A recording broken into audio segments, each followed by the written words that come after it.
देखो यार, 8th तक सब कुछ सही चल रहा है, सही चलता भी है, मेरा भी सब कुछ सही चल रहा था। लेकिन जब मैं 9th में आया और जब मेरा पहला पेपर हुआ ना, तो मैं हिल गया। अपने मिड टर्म में मैं हिल गया।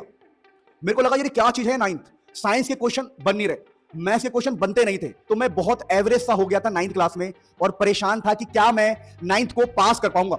और शायद बहुत सारे बच्चे आप में से ऐसे होंगे जिनकी सेम सिचुएशन होगी कि क्या हम 9th क्लास को इजीली पास कर पाएंगे। तो मैं आपको बता दूं, इस टाइम पर आपका मन आपको डीमोटिवेट करेगा। इस टाइम पर आपको ऐसा फील होगा कि यार नहीं, मेरे से नहीं होगा। हो सकता है, नेचुरल है। लेकिन एक बात बोल रहा हूं बहुत क्लियरली, अगर मेरे जैसा एवरेज बंदा, उस टाइम पर मैं बहुत एवरेज हो गया था 9th क्लास में, मेरे जैसा एवरेज बंदा अगर टॉप कर सकता है तो आप भी टॉप कर सकते हो। आप भी कर सकते हो, बस सही स्ट्रेटजी, सही गाइडेंस आपको पता होना चाहिए। देखो, इस टाइम पर आपके दोस्त यार जो भी है ना, कोई आपका भला नहीं चाहेगा। आपका भला सिर्फ आप ही कर सकते हो, खुद का भला खुद ही कर सकते हो मेहनत करके। और मैं तुम्हारा हाथ पकड़ के वादा कर सकता हूं कि अगर आपने मेरी बात मान ली, जो मैं कह रहा हूं उसको फॉलो कर लिया, तो आप भी टॉपर होंगे अपने स्कूल के, अपने ट्यूशन के, अपनी जगह के। तो करना क्या है, क्या क्या मैंने फॉलो किया, ऐसा क्या मैंने फॉलो किया कि एवरेज से सीधा मैं टॉपर बन गया। मैं 9th में, 10th में, 11th में, 12th में हमेशा मैंने बहुत तगड़ा स्कोर किया है। और साइंस लेके ही मैंने पढ़ाई करके 12th में भी मैं अपने टॉपर था। तो मैं आपको कुछ गजब की, बहुत ही गजब का कंटेंट बताऊंगा, एक गजब का स्ट्रेटजी बताऊंगा। बस उसको आपको फॉलो करना है। यकीन मानो, आप एक दिन में भी टॉप कर सकते हो, सिर्फ एक दिन की पढ़ाई से। तो देखो, मैं आपको बता रहा हूं बहुत क्लियरली, अगर आप 9th क्लास के स्टूडेंट हो तो आपको देखो, साइंस में अगर आप 9th के बच्चे हो और आपको साइंस में बहुत अच्छा करना है तो आप कर सकते हो। साइंस में देखो, पूरा का पूरा पेपर कहां से बनता है। एक तो एनसीईआरटी की आपको थ्योरी पता होना चाहिए, एनसीईआरटी की समरी।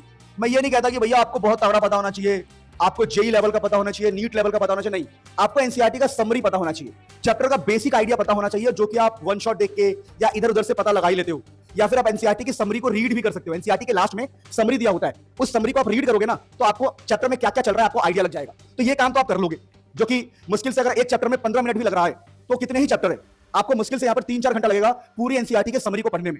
जहां जब आप समरी कर लोगे ना, उसके बाद क्या करना है ये समझो। उसके बाद मैं आपको एक गजब का कंटेंट दूंगा, पहले सुन लो। उसके बाद ना, हमारी जो गवर्नमेंट है, गवर्नमेंट बच्चों को सपोर्ट करने के लिए ना एक बुक रिलीज करती है, सपोर्ट मटेरियल। आप तो बोलोगे ये क्या है, बहुत सारे बच्चों को पता होगा। जिनको पता है कमेंट करो और लाइक करके बताओ कि हाँ सर मुझे पता है। देखो, सपोर्ट मटेरियल। अब ये सपोर्ट मटेरियल क्या है, देखो, ये जो सपोर्ट मटेरियल है ना भाई, क्या गजब चीज है। मैंने इसको 9th में, 10th में, 11th में, 12th में हमेशा यूज करा है।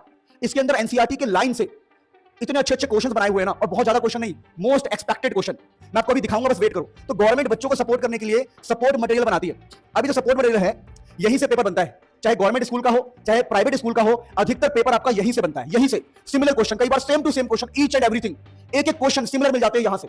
यानी अगर आपको एनसीईआरटी की समरी पता है और इसकी आप प्रैक्टिस कर लेते हो, तो आपका पेपर यहीं से बन जाएगा। आप फेल होने की सोच रहे थे, आप इजीली पास हो जाओगे, आपको कोई रोक नहीं पाएगा। आप अपनी जगह के टॉपर बनोगे, अपने स्कूल के टॉपर बनोगे, मैं गारंटी दे सकता हूं। अभी जो सपोर्ट मटेरियल कैसा दिखता है, देखिए थोड़ा मैं समझाता हूं। देखिए, सपोर्ट मटेरियल में बहुत क्वेश्चन नहीं होते कि भाई 50-50 क्वेश्चन है, 100 क्वेश्चन, ऐसा कुछ भी नहीं। जो क्वेश्चन आपके एग्जाम में आएंगे वही क्वेश्चन उसके अंदर होते हैं। मैं आपको सपोर्ट मटेरियल दिखाऊंगा। अब देखो, मैं आपको दिखाता हूं कि आपको क्या करना है। आपको देखो, जैसे यहां पर ये जो क्वेश्चन है, ये सपोर्ट मटेरियल का स्क्रीनशॉट है, इसका लिंक मैं डिस्क्रिप्शन में लगाऊंगा सभी चैप्टर्स के लिए। आपको 1 मार्क के क्वेश्चन यहां दिखाई देंगे, ये सारे 1 मार्क के क्वेश्चन एक बार देख लो आप। और ये सारे इंपॉर्टेंट क्वेश्चन है, ये सारे इंपॉर्टेंट क्वेश्चन आप सब जानते हो कि आपके पेपर में कहीं ना कहीं ऐसे क्वेश्चंस मिले होंगे। तो ये 1 मार्क के क्वेश्चन है, जिसके अंदर आपको सब कुछ मिल जाएगा, लाइक असर्शन, रीजन, एमसीक्यू, सब कुछ मिल जाएगा। ये 1 मार्क के क्वेश्चन है। इसके बाद सपोर्ट मटेरियल में आपको कुछ क्वेश्चन दिखाई देंगे, मोस्ट इंपॉर्टेंट 2 मार्क के क्वेश्चन। ये 2 मार्क के क्वेश्चन है जिसको आपको रेडी करना है। हर चैप्टर के ज्यादा क्वेश्चन नहीं है, हर चैप्टर में मुश्किल से 20 क्वेश्चन, 22 क्वेश्चन। पढ़ा आगे बढ़ गए, पढ़ा आगे बढ़ गए, पढ़ा आगे बढ़ गए। बहुत सारे क्वेश्चन तो आपको इसके पहले से ही आते होंगे। ऐसे कुछ भी नहीं करना है। एक दिन अगर आप एक चैप्टर पे 1 घंटे देते हो, एक चैप्टर पे 1 घंटे देते हो, तो एक दिन की पढ़ाई से आप पूरा सपोर्ट मटेरियल खत्म कर सकते हो। इसमें फिजिक्स के न्यूमेरिकल हो, चाहे केमिस्ट्री हो, चाहे सब कुछ खत्म कर सकते हो with the help of support material. तो 1 मार्क के क्वेश्चन करने हैं, 2 मार्क के क्वेश्चन करने हैं, फिर आपको यहां पर क्या करना है, ये 5 मार्क के क्वेश्चन भी आपको मिलेंगे, ऐसे वाले क्वेश्चन। फिर आपको करना है केस स्टडी, जो 4 मार्क्स के क्वेश्चन होते हैं, आपको केस स्टडी भी मिलेगा। एंड बिलीव मी, जब आप ये सब करके जाओगे ना, तो आपको पास होने से कोई माई का नहीं रोक सकता। आप physics, chemistry, maths, English, biology, चाहे एसएसटी, सभी सब्जेक्ट के लिए इसको फॉलो कर सकते हो। मैं लिंक डिस्क्रिप्शन में लगा रहा हूं। और वीडियो अच्छी लगी, गाइडेंस अच्छी लगी, तो प्लीज कमेंट करो। और चैनल का नाम है न्यू जेन रैंकर्स। तो न्यू जेन रैंकर्स क्या है, ऐसा चैनल जहां पर आप बनोगे अपनी फैमिली के न्यू जनरेशन के rankers. Love you all, please support, बहुत सारा प्यार आपको।